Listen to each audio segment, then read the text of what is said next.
Hello everyone, welcome to KRA success short. KRA success short में आप सभी का बहुत बहुत स्वागत है। तो UP triple S C lower 2 interview चल रहे हैं अभी। आज मैं आपके साथ शेयर करने वाली हूँ 3/12/2020 यानी कि आज के दिन पूछे गए कुछ प्रश्न। मुझे किसी एक कैंडिडेट के क्वेश्चन मिल चुके हैं अभी, और बहुत थैंकफुल हूँ मैं जिन्होंने ये क्वेश्चन जो है शेयर किए हैं आप सभी लोगों को बताने के लिए, ताकि आप सभी लोगों की कुछ हेल्प हो सके। जैसा कि मैंने आपको पहले भी बताया था कि जिस तरह से स्टेनोग्राफर के इंटरव्यूज़ हुए थे, उसी पैटर्न पे आपके लोअर 2 के भी इंटरव्यू होंगे। कुछ इसमें अलग नहीं होने वाला है। और मैंने आपको ये भी बताया था कि जैसे जो साइंस बैकग्राउंड के बच्चे हैं, अपने अपने बैकग्राउंड से पूरी तरह से प्रिपेयर होकर के जाएं। अगर आप साइंस के स्टूडेंट रह चुके हैं तो साइंस से रिलेटेड सारी चीज़ें पढ़ करके जाएं। मैंने स्टेनोग्राफर के लिए जो प्रिपरेशन कराई थी उसमें मैंने हर तरह के वीडियो प्रोवाइड कराए हैं आपको। मैं बार बार ये कह रही हूँ कि वहाँ पर जा करके वो सारे वीडियोज़ को आप अच्छी तरह से देख लें। बहुत ज़्यादा हेल्प हो जाएगी उससे आपकी, और आपको बहुत सारे क्वेश्चन समझ में भी आ जाएंगे कि कैसे कैसे क्वेश्चन एग्ज़ाम में पूछे जाते हैं। ठीक है, तो अभी मैं जो आपको बताने वाली हूँ, जो कैंडिडेट थे कन्हैया लाल नाम है उनका, और उन्होंने जो है इंटरव्यू दिया है UP triple S C lower 2 interview के लिए, जो है साइंटिफिक असिस्टेंट की पोस्ट के लिए। ठीक है ना, इस पद का इंटरव्यू उन्होंने दिया है आज, और इंटरव्यू उनका सही हुआ है। तो चलिए देख लेते हैं कि किस तरह के क्वेश्चन उनसे पूछे गए हैं आज। आपकी जानकारी के लिए बता दूं कि उनका जो इंटरव्यू था वो बोर्ड नंबर 6 में था, जहाँ पे सीमा रानी जी का बोर्ड है, वो साइंटिफिक असिस्टेंट बायोलॉजी। ठीक है, बायो के लिए था। तो ऐसा नहीं है कि सिर्फ बायो के ही क्वेश्चंस पूछे जा सकते हैं। ठीक से आपसे साइंस से रिलेटेड जो है क्वेश्चन भी पूछे गए हैं उनसे, और भी कई तरह के क्वेश्चन पूछे जाते हैं। तो ये चीज़ें आपको पता होनी चाहिए कि किस तरह के क्वेश्चन आपसे पूछे जा रहे हैं। वीडियो को शुरू करने से पहले आप सभी लोग से एक चीज़ और कहना चाहूँगी कि जिन भी लोगों का इंटरव्यू होता जा रहा है वो अपने क्वेश्चंस को ज़रूर से शेयर करें। तो देखिए, पहला क्वेश्चन उनसे पूछा गया था कि बीएससी आपने कहाँ से किया है। बीएससी करा है उन्होंने, तो उन्होंने अपना इसका आंसर दिया होगा कि किस यूनिवर्सिटी से उन्होंने कहाँ से किया है बीएससी को। उसके बाद से नेक्स्ट क्वेश्चन उनसे पूछा गया था कि कानपुर की 2 विशेषताएं बताएं। ठीक है, जो सेकंड नंबर क्वेश्चन पूछा गया था वो ये पूछा गया था कि कानपुर की 2 विशेषताएं बताएं। तो आप देख सकते हो कि कानपुर की विशेषताएं पूछा जा रहा है, तो ये हो सकता है कि या तो उनका होम टाउन कानपुर रहा होगा, या फिर उन्होंने जहाँ से ग्रेजुएशन किया होगा वो जगह जो है वो कानपुर की रही होगी। कानपुर से पूछा गया है, दैट मीन्स कहीं से वो रिलेट करते होंगे कानपुर से। तो कानपुर की 2 विशेषताएं मैंने आपको हर बार बताया है कि जहाँ से हैं, जिस जगह से हैं, उस विषय में पूरी जानकारी ज़रूर से रखें। ठीक है, तो 2 विशेषताएं कानपुर की सभी को पता होंगी। वैसे तो चमड़ा उद्योग के लिए बहुत ज़्यादा फेमस है कानपुर, और हमारे भारत के राष्ट्रपति रामनाथ कोविंद जी भी जो हैं वहीं के निवासी, मतलब वहाँ पे उनका जो है बर्थ हुआ था। ठीक है, उन्होंने वहाँ पे जन्म लिया है, तो उनका भी जो है वो जन्म स्थल है वो कानपुर जो है। तो ये 2 विशेषताएं आप बता सकते हैं, या फिर और जो भी आप बताना चाहें वो अपने अकॉर्डिंग बता सकते हैं।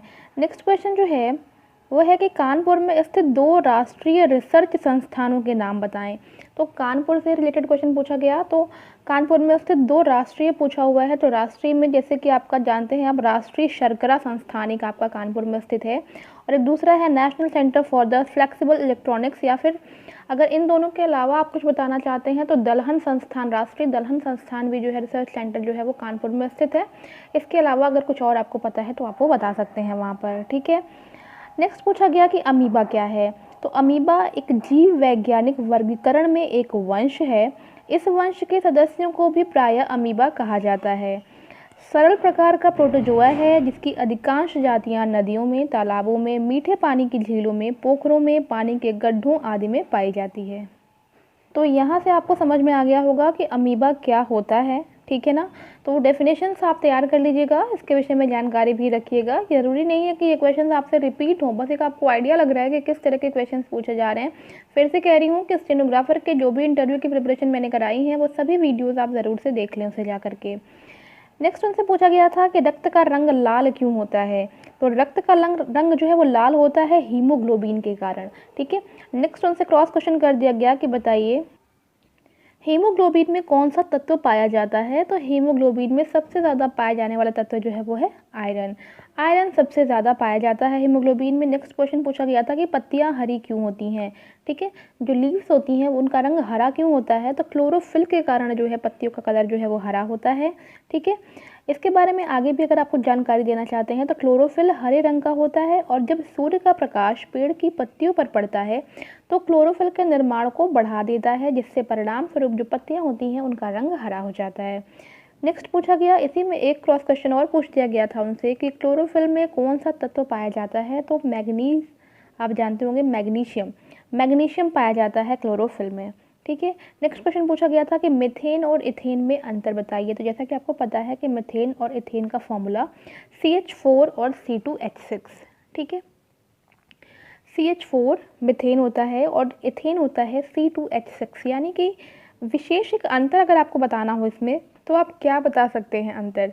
एक अगर विशेष सिर्फ आपको अंतर बताना हो तो आपको सीधे दिख रहा है कि मीथेन में कार्बन 1 है, ठीक है, और इथेन में कार्बन 2 है। तो जो मीथेन होता है ना, उसमें जो कार्बन होता है वो 4 हाइड्रोजन के साथ जो है वो बॉन्ड बनाता है, यानी कि बंध बनाता है। जबकि इथेन जो होता है, इसमें 2 कार्बन होते हैं और जो प्रत्येक कार्बन होता है वो 3-3 हाइड्रोजन से जो है वो बंध, यानी कि बॉन्ड जो है वो बनाता है।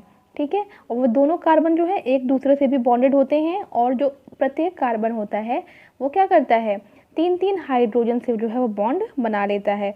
अगर आप बताना चाहें तो इस तरह से बता सकते हैं, जैसे कार्बन देखिए पहले कार्बन से बॉन्डिंग करता है, उसके बाद से ये तीनों तरफ से जो है हाइड्रोजन से बॉन्डिंग कर लेता है, कुछ इस तरह से आप देख सकते हो। ये आपका H, ठीक है। तो ये आपका जो है बॉन्डिंग करता है तीनों के साथ जो है, एक प्रत्येक कार्बन 3-3 हाइड्रोजन से, तो ये आपका होता है C2H6 यानी कि इथेन। नेक्स्ट पूछा गया 4 औषधियों के नाम बताइए। तो औषधियाँ देखिए, औषधीय पेड़ भी होते हैं, औषधियों के प्रकार भी होते हैं। ठीक है। रक्त को प्रभावित करने वाले भी औषधियाँ होती हैं। तो किस सेंस में ये पूछा गया है 4 औषधियों के नाम बताइए, ये मैं थोड़ा क्लियर नहीं हूँ, बट ये पूछा गया उनसे है। तो औषधीय पौधे की अगर बात करते हैं तो जैसे आप देख सकते हो, तुलसी होती है, लौंग होती हैं, हल्दी, काले मिर्च, जीरा का होता है प्लांट, धनिया का होता है, मेथी का होता है। तो बहुत सारे प्लांट्स हैं औषधि। अगर पौधे की, अगर हम एंटीबायोटिक की बात करते हैं, ठीक है, जैसे कि औषधियों के प्रकार कई होते हैं ना, जैसे कि अंतःस्रावी औषधियाँ होती हैं, एंटीबायोटिक्स होती हैं, एंटीवायरल औषधियाँ होती हैं, वैक्सीन होती हैं, एंटी फंगल औषधियाँ होती हैं। जो देखिए, मैं एक्चुअली बायो की स्टूडेंट नहीं हूँ, बट फिर भी जितना मेरे नॉलेज में है मैं आपको बता रही हूँ। ठीक है। अगर आपको लग रहा हो कि थोड़ा बहुत मेरा आंसर आपको नहीं समझ में आ रहा है, तो प्लीज़ आप क्वेश्चन को ज़रूर से देख लें और आंसर आप खुद से भी देख सकते हैं। ठीक है। तो औषधि, अगर आप एंटीबायोटिक की बात करते हैं तो एंटीबायोटिक्स में जैसे कि आप देख सकते हो, पेनिसिलिन होता है, टेट्रासाइक्लिन होता है, सेफोलोस्प्रिन्स होता है, स्ट्रेप्टोमाइसिन्स होते हैं, जेटामाइसिन्स होते हैं। तो ये सभी जो हैं आपके जो हैं औषधियाँ होती हैं। ठीक है ना, एंटीबायोटिक औषधियाँ। तो इसे आप पढ़ सकते हैं और वहाँ बता सकते हैं। नेक्स्ट क्वेश्चन जो पूछा गया वो पूछा गया कि वॉलवॉक्स क्या होता है। तो वॉलवॉक्स क्या होता है, देखिए ये जल में कॉलोनी बनाकर रहने वाले एक शैवाल्स होते हैं। ठीक है। कॉलोनी के सदस्यों की संख्या असंख्य होती है और ये गोलाकार होते हैं। कॉलोनी के सदस्य कोशिका द्रव के झिल्ली के द्वारा एक दूसरे से जुड़े हुए होते हैं, और जो वॉलवॉक्स की कॉलोनी होती है उसे हम लोग सिनोबियम कहते हैं। ठीक है। जो वॉलवॉक्स की कॉलोनी होती है उसे क्या कहा जाता है, उसे कहा जाता है सिनोबियम। नेक्स्ट क्वेश्चन वॉलवॉक्स से ही पूछा गया, क्रॉस क्वेश्चन था कि वॉलवॉक्स को सूक्ष्मदर्शी से देखने की विधि बताइए। तो जो भी बायो ग्रुप के बच्चे होंगे, वॉलवॉक्स को सूक्ष्मदर्शी से देखने की विधि उन्होंने ज़रूर पढ़ी होगी, आप इसे ज़रूर से एक बार देख लेंगे। ठीक है ना। नेक्स्ट है, ब्लड ग्रुप कितने प्रकार के होते हैं। तो ब्लड ग्रुप 4 प्रकार के होते हैं, AB एंड O। इन चारों के विषय में ज़रूर से पढ़ के जाएँ। ठीक है ना, कि क्या है ब्लड ग्रुप ए के अंतर्गत क्या आता है, बी में क्या आता है, AB क्या होते हैं, O क्या होता है, सर्वदाता कौन होता है, सर्वग्राही कौन होता है, ये सब चीज़ें आपको पढ़नी है। फिर आपसे पूछा गया कि RH फैक्टर क्या होता है। तो लैंडस्टीनर ने रसस बंदर के खून में एक विशेष प्रकार के प्रोटीन की खोज की थी। ठीक है, जिसे ही RH फैक्टर कहा जाता है। ये करीब 85% लोगों में होता है। RH फैक्टर लाल रक्त कोशिकाओं, ठीक है, लाल रक्त कोशिकाओं यानी कि रेड ब्लड सेल्स की सतह पर पाया जाने वाला एक प्रोटीन है। यदि आपके रक्त में ये प्रोटीन है तो आप RH पॉजिटिव हैं। ठीक है ना, अगर आपके रक्त में, आपके ब्लड में ये प्रोटीन पाया जाता है तो आप RH पॉजिटिव है। अगर आपके रक्त में ये प्रोटीन नहीं पाया जाता है तो इसका मतलब है कि आप RH नेगेटिव हैं। ठीक है। और इसी के आधार पर, इसी के बेसिस पर जो ब्लड होता है वो पॉजिटिव या नेगेटिव होता है। जैसे A positive, A negative, B positive, B negative, AB positive, AB negative. ठीक है। तो जैसे ज़्यादातर लोग जो होते हैं उनका ब्लड ग्रुप जो होता है वो पॉजिटिव होता है। ठीक है ना, और जो RH नेगेटिव जो होता है वो बहुत ही कम लोगों में देखा जाता है। और RH नेगेटिव होना कोई बीमारी नहीं होती है। ठीक है, और ना ही इससे किसी का हेल्थ कोई प्रभावित होता है। ठीक है। नेक्स्ट क्वेश्चन उनसे पूछा गया कि पॉजिटिव ट्यूब ब्लड ग्रुप में क्या पाया जाता है। तो देखिए ये क्वेश्चन फ्रैंकली स्पीकिंग मुझे समझ में नहीं आया है कि ये क्वेश्चन क्या पूछा गया है, पॉजिटिव ट्यूब ब्लड ग्रुप में क्या पाया जाता है। जैसा कि मैंने आपको पहले भी बताया कि मैं बायो ग्रुप की स्टूडेंट नहीं रही हूँ, तो मुझे इस क्वेश्चन का बिल्कुल आइडिया नहीं है। जो भी लोग देख रहे हों, आप अपने अकॉर्डिंग इस क्वेश्चन को समझ करके इसका आंसर देख लेंगे ज़रूर से, ठीक है ना, कि पॉजिटिव ट्यूब ब्लड ग्रुप में क्या पाया जाता है। ये 15 क्वेश्चंस उनसे पूछे गए थे, ठीक है। इसके अलावा चूँकि ये तो उन्होंने सब्जेक्ट से बता दिया है अपना कि उनसे पूछा गया है, इसके अलावा आप जो UP GK, UP special, UP current, बाकी करंट में जो चीज़ें हो रही हैं, योजनाएं, अपने शहर के बारे में, अपने एजुकेशनल क्वालिफिकेशन, अपना रोल नंबर, रजिस्ट्रेशन नंबर, ये सारी चीज़ें आप ज़रूर से देख करके जाएँ।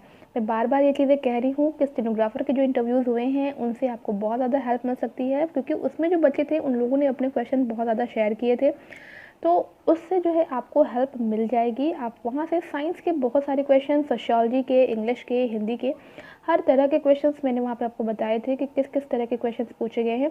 बाकी अपना सब्जेक्ट अच्छे से प्रिपेयर करिए, जिस पोस्ट का इंटरव्यू देने जा रहे हैं उस पोस्ट के विषय में जानकारी ज़रूर से रखिए।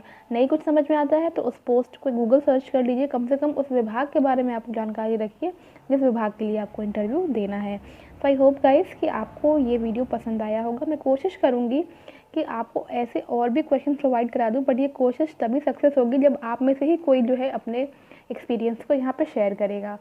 तो उम्मीद करती हूँ कि जिसका भी इंटरव्यू होगा आज, या फिर और लोगों ने जिसको कल इंटरव्यू देना है, वो अपने जो है इंटरव्यू एक्सपीरियंस को ज़रूर से यहाँ पे शेयर करेंगे।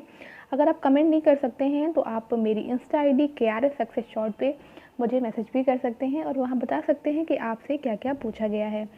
तो फ्रेंड्स, अगर वीडियो पसंद आया हो तो वीडियो को लाइक और शेयर ज़रूर से कर दें और मेरे चैनल को सब्सक्राइब कर लें। तो मिलते हैं अपनी नेक्स्ट वीडियो में। Till then take care and bye bye.